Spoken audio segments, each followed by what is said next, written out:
So you're at your first tournament or some of your first few tournaments and you're super anxious and you just can't shake your nerves. I'm here to help you today with some tips and tricks on how to get rid of your tournament jitters. Let's go.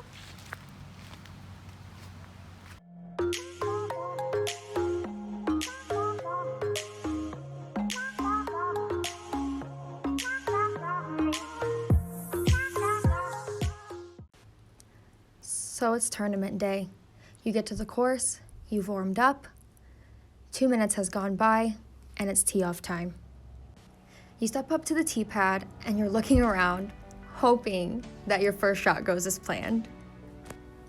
Just hit the gap. Be the disc.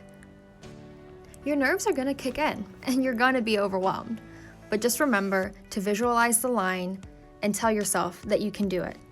Of course, nobody wants to miss their line, but that's definitely not what's going through my mind right now. All I'm focused on is paying attention to what I'm aiming at and hitting the gap.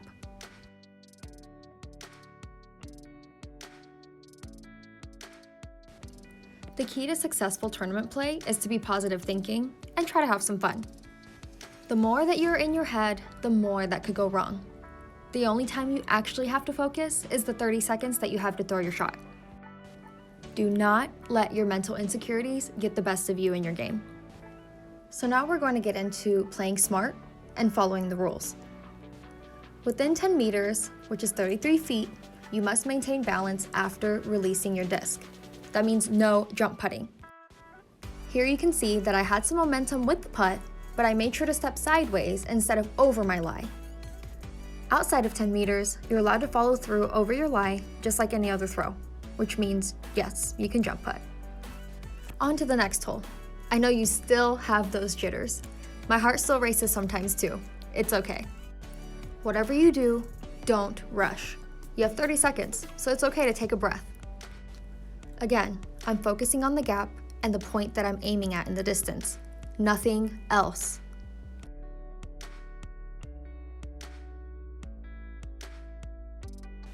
You're going to catch yourselves having to constantly make decisions on the course.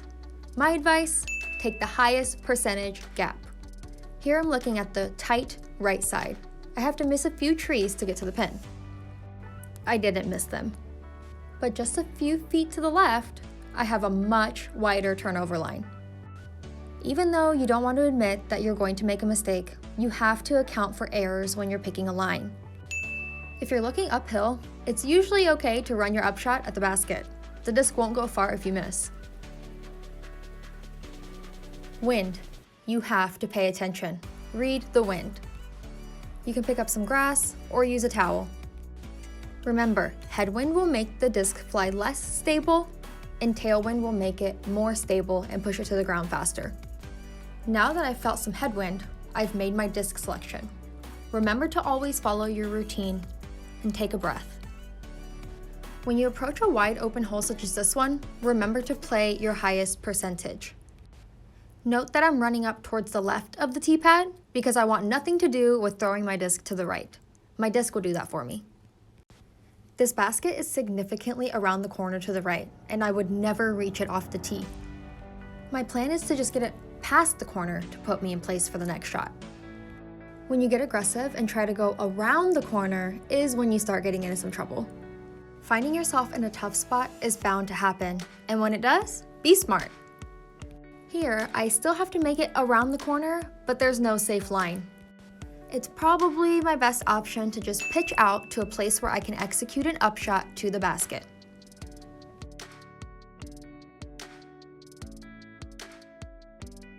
Now I'm in position where I have a good look at the basket and put myself under the pin.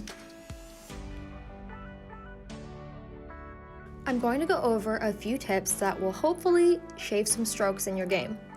When you're pinched on the edge of the rough, remember that as long as 1 foot is behind your marker, you can legally stretch out as far as you want, keeping in mind that you're behind the line of play. As a right-handed player, I suggest putting your left foot behind the marker and stretching out your right leg. This will be more natural feeling. Now I know this isn't the big secret to getting you completely out of jail, but it will give you a better perspective. Notice here, I'm stuck in the other side of the fairway. Since we're pinched on the wrong side, the backhand becomes more difficult. There are so many branches in my way that there are very low chances that my disc is going to reach the basket this way. Here, I'm going to step out and throw forehand. Still the same rule of thumb though. Left foot behind the marker, right leg stretched out.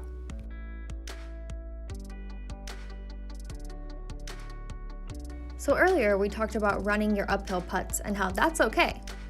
Here, looking downhill, that's probably not okay. In my first year of tournaments, I thought that I was the best putter no matter how far from the basket I was. I ran everything. Looking back now, I could have saved a lot of strokes by not doing that. I run the circle 2 putt, I whiff by a mile, and now I'm 40 feet away from the basket, and I'm probably not going to make that comeback putt. If you're in your comfort range within the circle, do what feels right. But when you start looking at death putts from outside of 30 feet, as a beginner, I would recommend laying up.